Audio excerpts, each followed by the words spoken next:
Amados irmãos e irmãs, paz e bem, estamos celebrando o 30º domingo do tempo comum. E nesse 30º domingo do tempo comum, o texto do Evangelho é Lucas capítulo 18, versículos de 9 a 14. É a continuação daquele texto do domingo passado, que falava da viúva e da oração da viúva e de todo cristão. A palavra marido vem da mesma raiz de ídolo. Quer dizer, a viúva é aquela pessoa que investiu toda a sua vida em um ídolo, perdeu, viu-se sozinha, desconsolada, triste, e agora precisa encontrar o verdadeiro esposo para sua alma, que é o próprio Cristo. Neste domingo, Jesus conta uma parábola sobre a vida de oração. Uma parábola é sempre uma história que toca o coração e que faz a pessoa refletir sobre a sua vida pessoal e de maneira muito profunda, muito subjetiva também.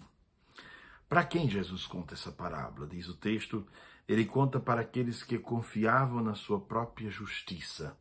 Muitos confiam e confiavam na sua própria justiça, imaginam que o céu é uma conquista humana, muito mais do que bondade e misericórdia divina.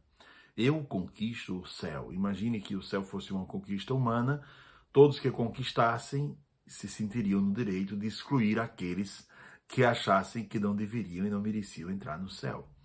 Por isso que é muito mais bondade de Deus, porque cabe a ele julgar e dizer, julgando com misericórdia, dizer quem vai entrar. Vinde a mim, benditos de meu Pai, quem serão os benditos, não é?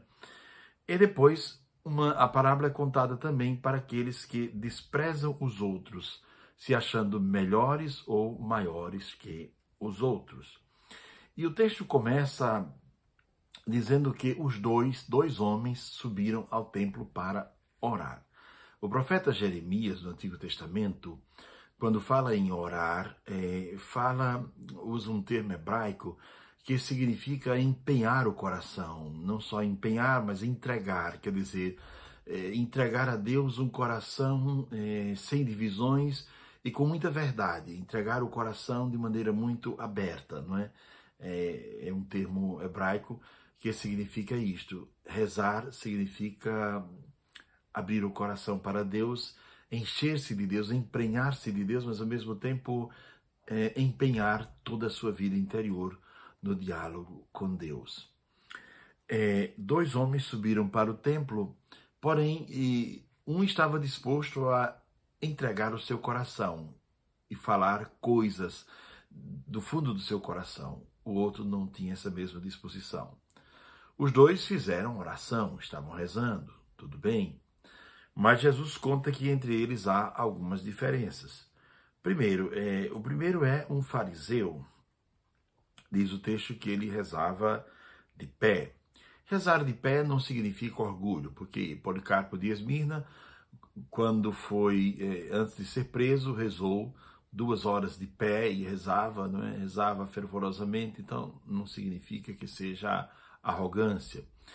Mas aquele homem procurou os primeiros lugares do templo, porque no templo havia uma certa teologia do espaço. Quer dizer, quanto mais perto do altar, mais perto de Deus se está. Então o fariseu ficou o mais perto que ele pôde do altar, para dizer, eu sou alguém que mereço estar aqui, porque eu cumpro toda a lei, eu dou o meu dízimo, enfim, eu faço muitas coisas. Eu mereço. E ele faz um certo culto a si mesmo. E depois começa a se comparar com os outros homens. Eu não sou como os outros que são ladrões, têm estes ou aqueles pecados. Coisas que também nós podemos, de repente, cair nesse erro. Chegar na igreja, ao invés de conversar com Deus e rezar e falar sobre a nossa vida, começar a falar sobre a vida dos outros. Como acontece às vezes também em alguma confissão. Alguém chega para contar os seus pecados, mas vai contar os pecados dos outros, o que não é uma coisa muito boa nem bonita, não é?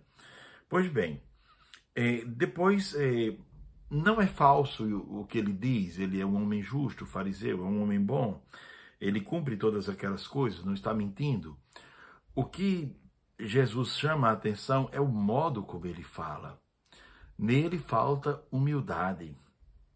Santo Agostinho diz que O homem que é rico em soberba é pobre diante de Deus. São duas atitudes. O soberbo é reprovado por Deus na sua atitude, enquanto que o humilde é justificado. Então, de um lado está o fariseu, do outro está um publicano, um homem que tinha um pecado que era considerado público.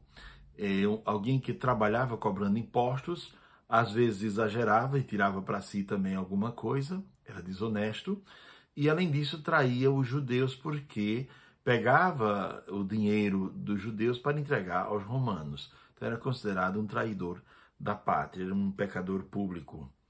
E ele, conhecendo os seus pecados, ele ficou à distância. Ele ficou à distância e não levantava os olhos, batia no peito, porque o peito é a casa do coração. Quer dizer, eu tenho um coração que não é bom. O meu coração está inclinado ao mal. Interessante que a palavra em grego que se usa é mais ou menos isso. Ele não fala de um pecado que ele cometeu, mas fala de uma condição que ele está vivendo. Está mergulhado no pecado, no caos. Ele diz, minha vida está caótica. Eu sinto que estou distante de Deus. Eu sinto que tenho que melhorar. Eu sinto que eu tenho que me empenhar. Eu tenho que mudar muita coisa. Então é um homem muito consciente do seu pecado e da sua distância de Deus. Pois bem, e ele fica à distância, longe do altar, justamente simbolizando tudo isso, não é? Interessante que os santos padres nos dizem o seguinte: enquanto que Deus trabalha no caos humano para transformar em cosmos, o demônio trabalha no cosmos, naquilo que está bem arrumado, para transformar em caos. Então um se apresenta como um certo cosmo, quer dizer, como alguém muito organizado, está muito bem diante de Deus e aquele ali, se morrer naquele instante, vai direto para o céu. O outro se apresenta como alguém que precisa de ajuda. E São Bernardo de Claraval diz uma palavra muito interessante. Ele diz, tem dois baldes, um está cheio, o outro está vazio. Onde Deus vai derramar a graça? Então, o fariseu é o balde cheio, cheio de si mesmo, é o homem cheio de si mesmo, está pleno de si, não há espaço para nada, nem mesmo para Deus. Já o publicano é aquele homem que sente a angústia do caos em que vive. Mergulhado no caos, ele reconhece a sua falta. Isso nos faz recordar o pecado de Davi no Antigo Testamento e como Davi, depois que reconheceu sua falta, se colocou de joelhos e escreveu o Salmo 50, que é belíssimo, não é? No qual ele diz, no pecado concebeu-me minha mãe, quer dizer, eu sou um pecador, dá-me um coração reto, dá-me um arrependimento sincero, dá-me a graça de mudar a direção da minha vida. É bela aquela oração de Davi. E Deus acolheu aquela oração feita com humildade, não é? A humildade que abre muitas portas, a humildade que é o terreno fértil que Deus usa para agir no pecador. Quer dizer, se o pecador deseja mudar, abra a porta da humildade, que é por ela que Deus entra para transformar a vida de todos que desejam mudar. Muito bem, meus irmãos e minhas irmãs, os dois rezavam, um voltou para casa justificado. Interessante que este verbo também em grego, no texto deste domingo, está no chamado passivo divino. Quer dizer, é um verbo usado no passivo, para dizer, na forma passiva, para dizer, Deus é que justifica o homem. Ele voltou para casa justificado, não pelas obras dele, não foi ele que se justificou, mas justificado pelo amor misericordioso de Deus. É interessante quando a gente olha os textos e vê aquilo que o hebraico, aquilo que o grego, o latim podem ajudar e podem contribuir para que a gente possa fazer uma reflexão mais aproximada possível de tudo aquilo que era de fato o que Jesus queria dizer. Então, nesse domingo, nada melhor do que dizer, Senhor, dá-me um coração igual ao teu, que eu tenha humildade para reconhecer minhas faltas, que eu chore os meus pecados como faziam os monges do deserto, e que eu tenha humildade para recomeçar todos os dias, te pedindo perdão e ao mesmo tempo reconstruindo a estrada. Que a estrada da conversão, a estrada da busca do homem novo seja a nossa estrada. Que possamos viver a vida nova que o Senhor nos propõe e que a nossa oração seja uma entrega do coração, como diz o profeta Jeremias em hebraico, né? Rezar é entregar o coração para deixar que Deus o preencha, que Deus o encha com a sua glória, com o seu amor, com a sua misericórdia. Um ótimo domingo para todos. Fiquem com Deus.